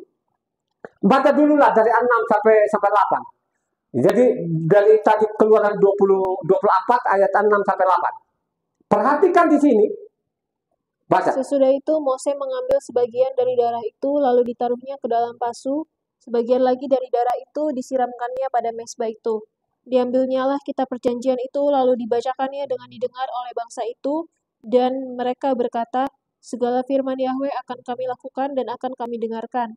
Kemudian Mose mengambil darah itu dan menyiramkannya pada bangsa itu serta berkata, inilah darah perjanjian yang diadakan Yahweh dengan kamu berdasarkan segala firman ini. Jadi ingat baik-baik ya, tadi kita sudah baca namanya Galatia 4 ayat 4-5. Tibalah waktunya mengutus anaknya menebus mereka yang patuh kepada apa? Halo? Tahu nggak? Kalau kita tarik ini, benang merahnya, tadi kita sudah baca namanya, Keluaran 20 ayat 6 sampai 8, khususnya ayat 7 di situ mengatakan, kami percaya akan apa? Taurat Tuhan. Pada waktu mereka ucapan itu, baru namanya dibersihkan darah. Amin. Dengar ya di luar sana. Dengar yang komentar-komentar itu, pasang telingamu, catat ini. Ya. Dia datang di bumi ini, dia tidak pernah akan menebus engkau. Dia tidak pernah akan mengampuni dosamu. Kalau kau mengatakan Taurat tidak berlaku, dia tidak pernah akan mengampuni dosa. Ya, saya mau peringatkan hari ini. Kau pasang kupingmu baik-baik. Kau renungkan firman Tuhan ini yang saya sampaikan. Pada waktu mendengarkan ini, kau taruh di dalam hatimu. Nah, kalau engkau taruh di dalam hati, suatu saat akan ketuk hatimu. Maksud saat akan mengatakan bahwa hukum Tuhan itu adalah segala-galanya. Seperti yang dilakukan oleh rasul-rasul ini. Seperti namanya Rasul Saul, dia siap mati karena kebenaran, karena hukum Tuhan, karena Taurat. Dia siap mati. Sekalipun nyawa, taruhan. Makanya saya bilang orang benar itu akan diolok-olok. Yasua sendiri pun itu sesat. Setan. Tidak waras lagi. Ini loh Tuhan Yasua. Kalau engkau baca kitab suci dengan benar baik. Tapi kalau tidak, penghukuman akan suatu saat nanti akan tiba, saudara ya. Saya mau peringatkan. Roma 10 ayatnya 8. Makanya saya mengatakan Romanya harus dibaca lengkap. Yang 16 pasal ini. Roma 10 ayatnya 4 sampai 8. Roma 10 ayat 4 sampai 8. Sebab Hamasia adalah kegenapan hukum Torah, sehingga kebenaran diperoleh tiap-tiap orang yang percaya. Sebab Mose menulis tentang kebenaran karena hukum Torah, orang yang melakukannya akan hidup karenanya. Tetapi kebenaran karena iman berkata demikian, jangan katakan di dalam hatimu siapakah akan naik ke sorga, yaitu untuk membawa Yeshua turun, atau siapakah akan turun ke jurang maut, yaitu untuk membawa Hamasia naik dari antara orang mati. Tetapi apakah katanya ini? Firman itu dekat kepadamu, yakni di dalam mulutmu dan di dalam hatimu. Itulah firman iman yang kami beritakan. Kalau engkau menyintai namanya hukum Tuhan, pasti engkau tahu namanya siapa yang kau sembah itu. Yasua adalah kebenaran. Yahweh itu adalah kebenaran. Kenapa dia benar? Dia adalah Maha Kuasa itu sendiri yang datang di bumi. Amin.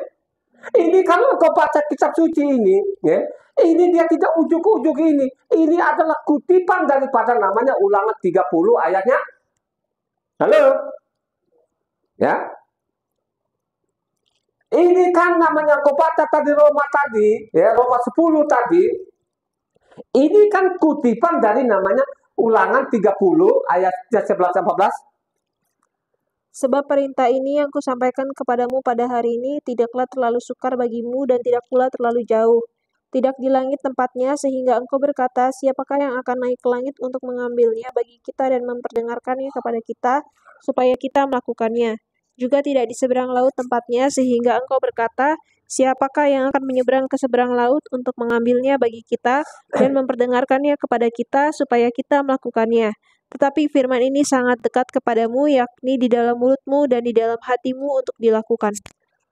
Jadi kalau benar-benar yang kau dengar hari ini, yang saya sampaikan itu bukan karangan saya.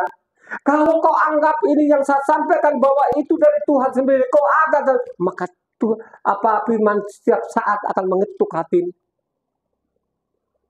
akan bekerja dalam dirimu. Maka ada roh Tuhan ada di dalam.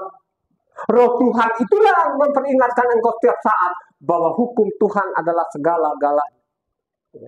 Dengan dari mulutmu mengaku bahwa Yahweh, bahwa Yesua adalah Yahweh. Kalau kau baca selanjutnya di bawah akan diselamatkan. Ingat baik-baik, ya, tegas di dalamnya. Ya. Isi kitab suci ini hanya ya, karena memang Tuhan kita adalah ya. Ya, ingat baik-baik. Ya. Pengorbanannya di kayu salib dan setetes darahnya tidak sembarangan dia teteskan kepada orang-orang yang membangkang, yang bilang hukum Taurat itu tidak berlaku. Ingat baik-baik. Dia tidak pernah akan selamatkan. Ajaran-ajaran Pak Pendetamu itu, ya, dia tidak akan tolerir nanti suatu saat. Ingat tadi tegaskan, tibalah waktunya menebus mereka yang taat kepada hukum Taurat. Dan ingat juga lah di sana, Keluaran 24 ayatnya, khususnya ayat 7 di situ, mereka mengaku situ, maka darah itu dipercikan. Nah, kalau terpetik darahnya itu, kalau engkau mengakui bahwa Taurat itu, maka darah dengan sendiri akan terpetik, akan menyelamatkan engkau. Kalau tidak, akan dihukum. Dengan mulutmu akan dibenarkan, dengan mulutmu juga akan dihukum. Amin. Roma 16 ayat 26-27 mengatakan, Roma 16 ayat 26-27, Tetapi yang sekarang telah dinyatakan dan yang menurut perintah Tuhan yang abadi telah diberitakan oleh kitab-kitab para nabi kepada segala bangsa untuk membimbing mereka kepada ketaatan iman.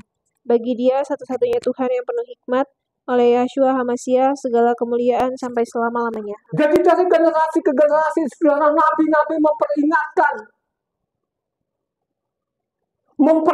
namanya Israel itu supaya tidak meninggalkan hukum Tuhan ini. Tapi apa yang terjadi? Bangsa ini, Israel membangkang. Teringat kalian, pada waktu namanya sebelum disalibkan, kalau engkau baca namanya apa, Matitia 23 sana, terakhir di bawah, ya, dia mengatakan bahwa nanti tidak akan ada batu lagi di atas batu yang lain. Peringatan terakhir dia tidak akan ada batu lagi di atas batu yang lain. Apakah pada waktu itu ahli-ahli Taurat sadar nggak? Tidak sadar. Akhirnya apa? 70 tahun kemudian, zaman Kaisar Titus, Yerusalem dirobohkan, hancurkan sampai detik ini. Ingat baik-baik, anak kesayangannya ini, dia tidak pernah akan tolerir namanya dosanya. Apalagi engkau ini. Bangsa keledai, ingat baik-baik loh ya. Jangan engkau ikutin Pak Pendetamu yang setiap hari memaksa orang untuk meninggalkan hukum Tuhan. Kalau engkau tidak sadar, yang saya sampaikan ini, kau tidak mau juga ini, cepat atau lambat Tuhan akan datang. Disitulah dia akan menuntut nanti. Ya, siapa yang mengabaikan satu titik, satu iota, dia akan hukum seberat-beratnya. Halo, mau sadar tidak sadar, silakan aja. Mau tetap kepala batu ya, silakan saja. Ya. Sampai saat ini mereka tahu itu apa kebenaran, karena mereka tidak pernah mau membaca kitab suci ini. Ya. Yohanan 14. Yohanan 14 ayatnya 15. Jikalau kamu mengasihi aku, kamu akan menuruti segala perintahku. Ya. Jadi apa itu kasih sebenarnya? Kalau engkau tidak baca di sini, lu nggak ngerti. Jadi saya bilang ini, mari aku baca kitab suci cara berurutan. Kalau berurutan nanti baru engkau sadar apa sih kasih, mengasihi Tuhan itu prakteknya apa? Kan gitu kan ayat 21 tadi Yohanan. Barang siapa memegang perintahku dan melakukannya, dialah yang mengasihi aku. Dan barang siapa mengasihi aku, ia akan dikasihi oleh Bapakku, dan aku pun akan mengasihi dia dan akan menyatakan diriku kepadanya. Jadi ingat baik, yang mengasihi aku, ikuti perintahnya tadi begini. Kan sudah tulisan Matitia itu, Matitia 5 ayatnya 17-20. Ingat baik, aku datang itu bukan meniadakan Taurat, satu titik satu iota. Siapa yang mengabaikan satu titik satu iota, namanya masuk neraka loh saudara ya. Ini ingat baik-baik loh. Ya. Ini yang dia sampaikan lagi. Siapa yang mengasihi aku, ikuti perintahku tadi. Ikuti yang saya mengatakan, aku datang bukan menyatakan Taurat. Itu yang mengasihi Tuhan. Tapi kalau engkau mengatakan Taurat tidak berlaku lagi, ini pembunuh ini. Pembunuh, jangan takut ini saudara. Ini masalah nyawamu. Makanya saya mengatakan kalau saya ini mereka tantang, lapor saja ke polisi segala macam, kita debat nanti. Saya debat, saya seorang diri, saya lawan itu yang di Indonesia yang ribu-ribuan, saya lawan itu. Ya, saya lawan aja. Ya. Saya mengatakan saya punya senjata loh. Senjata bukan karangan dan kepala saya, isi kitab suci saya catat ini, saya mau beritahukan. Ingat baik-baik ya. Ya. Yang mengasihi aku, ikuti yang saya perintahkan. Apakah orang mengerti sampai sekarang ini? Tidak mengerti. Ya. Lanjut 20 23 sampai 28. Tadi Yohanan 14 ayat 23 sampai 24. Perhatikan di sini. Jawab Yeshua, jika seorang mengasihi aku, ia akan menuruti firman-Ku dan Bapa-Ku akan mengasihi dia, dan kami akan datang kepadanya dan diam bersama-sama dengan dia. Barang siapa tidak mengasihi aku, ia tidak menuruti firman-Ku, dan firman yang kamu dengar itu bukanlah daripada aku, melainkan dari Bapa yang mengutus aku. Jadi sangat jelas, kasih itu prakteknya apa? Mengasihi itu apa prakteknya? Karena orang tidak membaca tuntas ini, akhirnya apa tadi? Oh, di sini kita di perjanjian baru diajarkan kita itu kasih. Perjanjian lama itu katanya mereka bikin perjanjian lama dan perjanjian baru. Itu mereka ngajar tidak ada kasih. Kenapa? Karena mereka tidak baca urutan. Ya, hanya mereka baca di 1 Korintus 13 ayatnya 4 sampai 6. Mereka hanya baca di situ, tapi mereka tidak baca lengkap, tidak baca tadi namanya Yohanan ini, Injil Yohanan ini. Baca namanya apanya? 1 Korintus 13 ayatnya 4 sampai 6. Kasih itu sabar, kasih itu murah hati, ia tidak cemburu, ia tidak memegahkan diri dan tidak sombong. Ia tidak melakukan yang tidak sopan dan tidak mencari keuntungan diri sendiri. Ia tidak pemarah dan menyimpan kesalahan orang lain. Ia tidak bersukacita karena ketidakadilan, tetapi ia bersukacita karena kebenaran. Jadi dia bersuka karena kebenaran. Yang dimaksud kebenaran ini adalah hukumnya tuh Tuhan. Amin. Ini yang dikatakan mereka bersuka dalam kebenaran. Kebenaran itu adalah hukumnya Tuhan. Itulah ajaran-ajaran Rasul Saul. Sehingga banyak Pak Pendeta ini dia ngomong balik kita bicara namanya kebenaran. Tapi mereka tinggalkan hukum tuh. Tuhan mengajar apakah orang-orang benar itu baru berdosa, orang sudah ditentukan mati. Ya. Pak Pendeta itu sudah ditentukan mati sampai saat ini. Banyak juga pengikut-pengikutnya, saudara. Ya. Pak Pendeta ini waktu, saudara, pengikutnya itu jutaan, ratusan juta orang di Indonesia ini, saudara. Ya. Ya. Dari mulutnya mungkin air liur kita tuh kalau dipakai sama mereka bisa dibunuh kita. Itu racun-racun saudara, kita lawan ini saudara. Ayat 13. Ayat 13. Demikianlah tinggal ketiga hal ini, yaitu iman, pengharapan, dan kasih, dan yang paling besar diantaranya ialah kasih. Kebenaran itu sampai saat ini mereka tidak ngerti. Ya. Padahal saya berulang-ulang kali, kebenaran itu apa? Mengasihi Tuhan itu prakteknya apa? Mengasihi Tuhan itu harus diikuti perintahnya. Amin. Itu prakteknya. Ulangan 11 ayat 1. Haruslah engkau mengasihi Yahweh Tuhanmu dan melakukan dengan setia kewajibanmu terhadap Dia dengan senantiasa berpegang pada segala ketetapannya, peraturannya, dan perintahnya. Itu namanya prakteknya. Mengasihi Tuhan itu wajib engkau taati, namanya hukum Tuhan. Amin. Wajib. 89 ayat 89.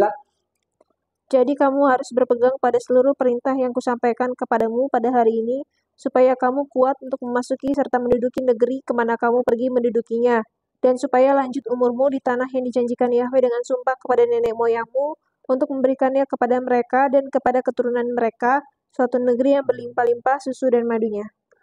Jadi kalau engkau benar-benar ikuti namanya perintah Tuhan ini, engkau ikuti namanya Taurat Tuhan itu, dia akan menjamin, akan lanjutkan umurmu. Amin.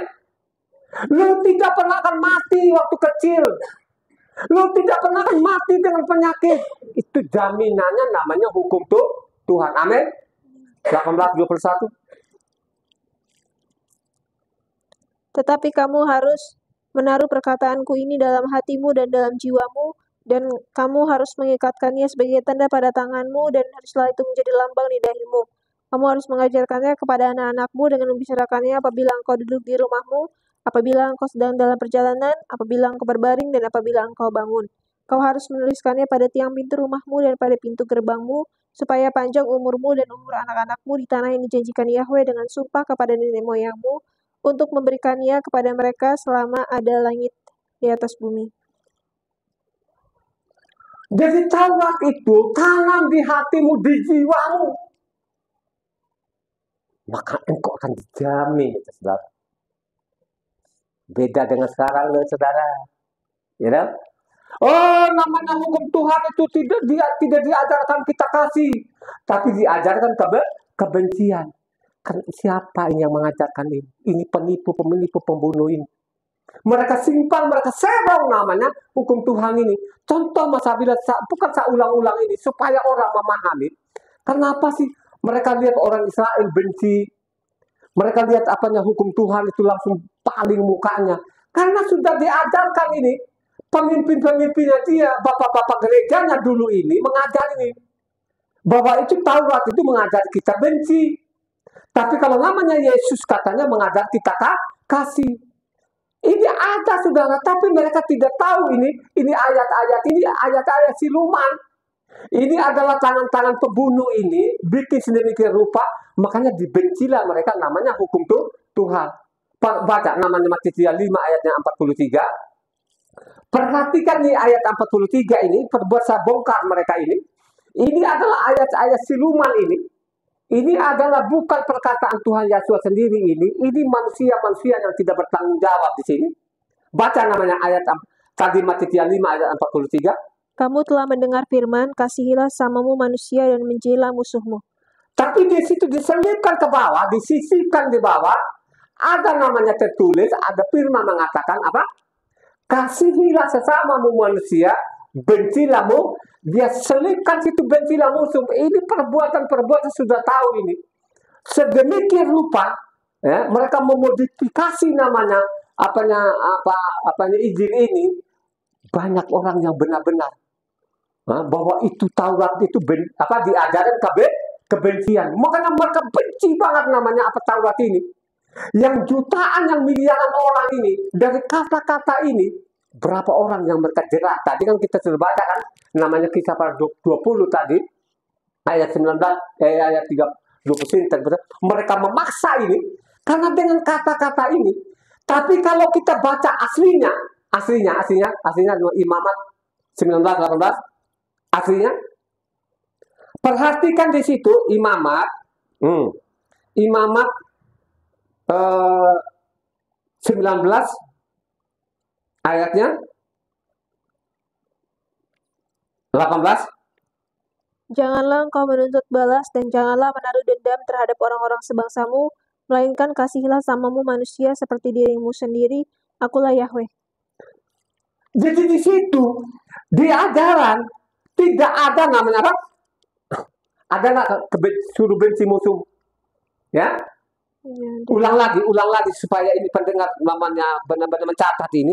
Ini adalah penipu-penipu ini yang kita harus lawan, ya. Nggak boleh kita takut sama mereka ini, nggak boleh loh saudara ya. Kita takut sama mereka, harus kita sampaikan apa adanya. Ulang tulisan aslinya. Tadi kan kita sudah baca namanya Matius 5 ayat 43 mengatakan, ada tertulis, ada firman mengatakan, kasihlah sesamamu manusia, bencilah kepadamu musuhmu. Ini benar-benar saya yakin ini penulis ini memang benar, ini pembunuh tadi yang memaksa orang supaya keluar dari hukum Taurat ini, keluar hukum Tuhan. Ulang lagi tadi Imamat 19 ayat 18.